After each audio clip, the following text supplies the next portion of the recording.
జనాలంతా అడిగామండి, ఒరే బాబు చెప్పండిరా నాయనా, నేను ఏ సినిమాలో ఏ పాత్ర వేస్తా బాగుంటుందని అని అడిగామండి. చివరికి అందరూ ఏం నిర్ణయించారంటే విలన్గా పాత్ర వేస్తే చాలా బ్రహ్మాండంగా ఉంటుంది అన్నారంట.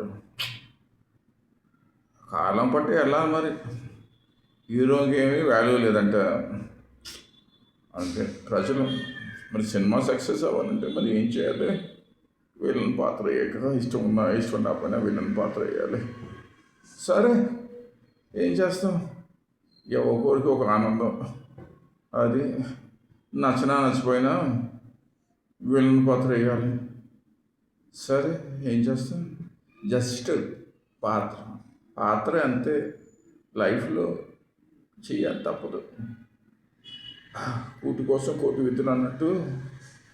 ఓకే సరే, MOA mutual of understanding, okay సంతకం పెట్టేశాం. అది మరి ఎప్పుడు స్టార్ట్ అవుద్దో సినిమా, మరి ఆ కథ ఏంటో మరి ఏంటో చూడాలి, మరి వెయిట్ అండ్ సీ. ఓకే, అప్పుడు దాకా మా జీవితం యూట్యూబ్ ఇన్స్టాగ్రామ్లోనే అంకితం అంకితం అంకితం, యూట్యూబ్కి ఇన్స్టాగ్రామ్కి అంకితం, నా జీవితం అంకితం అంకితం, నా జీవితం యూట్యూబ్ ఇన్స్టాగ్రామ్కి అంకితం.